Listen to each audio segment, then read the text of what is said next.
Personne ne voulait écouter Thomas Tuchel. À l'époque, beaucoup disaient qu'il était trop dur, trop strict, incapable de gérer.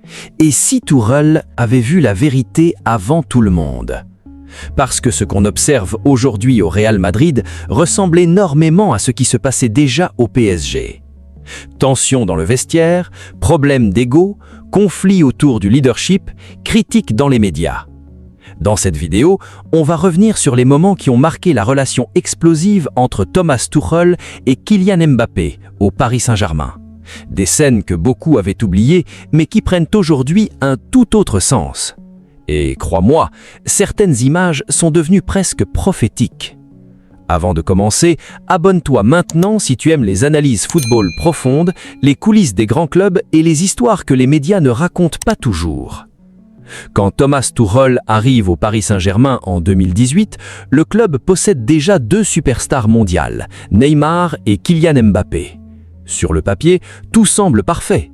Mais très rapidement, l'entraîneur allemand comprend une chose: gérer une équipe remplie de stars est beaucoup plus compliqué que gagner des matchs. Tuchel est un coach très exigeant.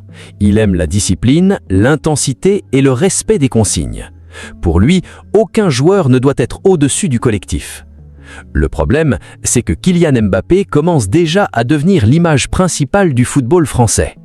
Le jeune attaquant est adulé partout, les médias le protègent énormément, et au PSG, son influence devient de plus en plus grande. Les premières tensions apparaissent discrètement. Des retards aux réunions d'équipe commencent à être évoqués. Certaines attitudes dérangent en interne, mais à cette époque, très peu de personnes osent parler publiquement. Puis arrive un moment qui va faire énormément parler. Lors d'un match contre Montpellier, Tuchel décide de remplacer Mbappé. Et là, devant tout le stade, les câbles tendus.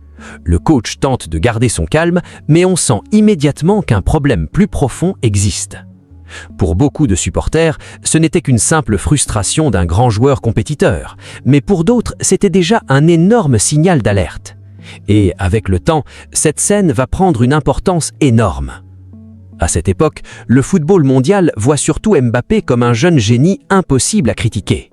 Chaque semaine, il marque. Chaque semaine, il fait gagner le PSG. Alors quand des tensions apparaissent avec Tuchel, beaucoup choisissent immédiatement leur camp. Pour les médias, le problème vient surtout de l'entraîneur. On le décrit comme trop rigide, trop autoritaire, pas assez proche de ses stars. Certaines personnes disent même qu'il ne comprend pas comment gérer de joueurs de très haut niveau.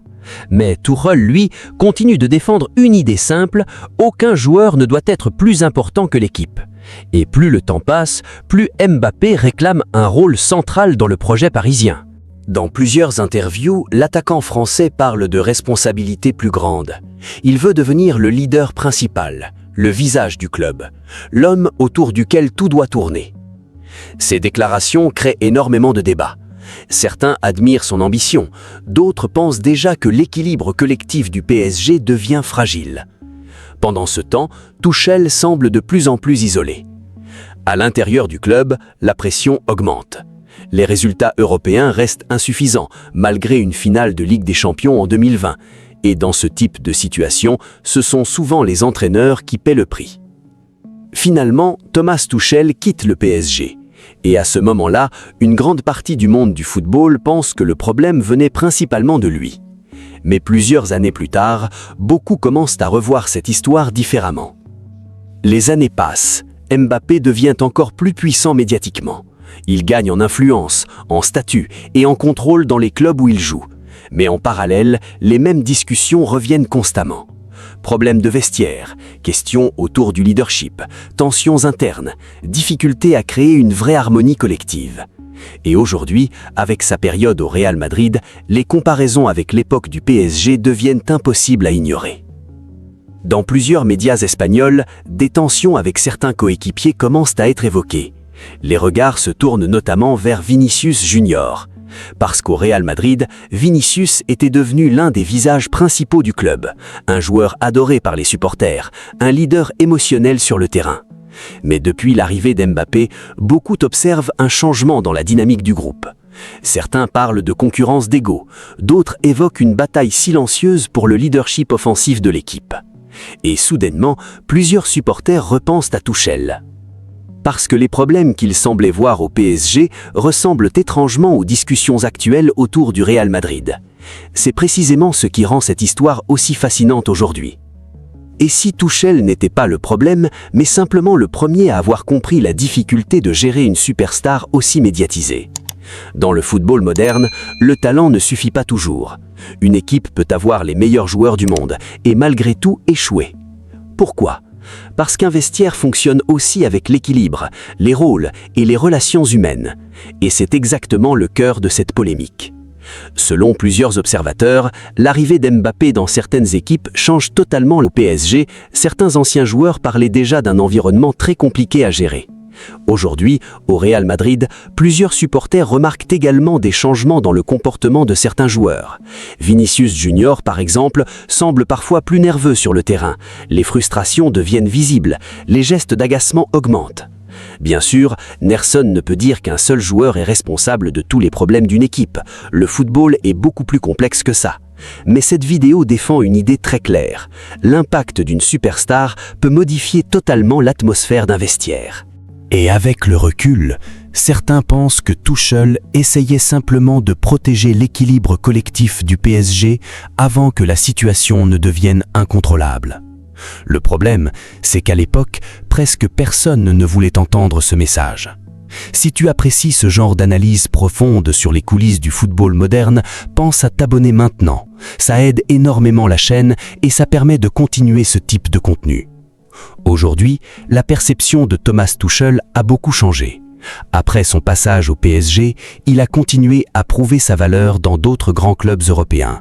Et petit à petit, beaucoup de supporters ont commencé à voir son passage à Paris sous un autre angle.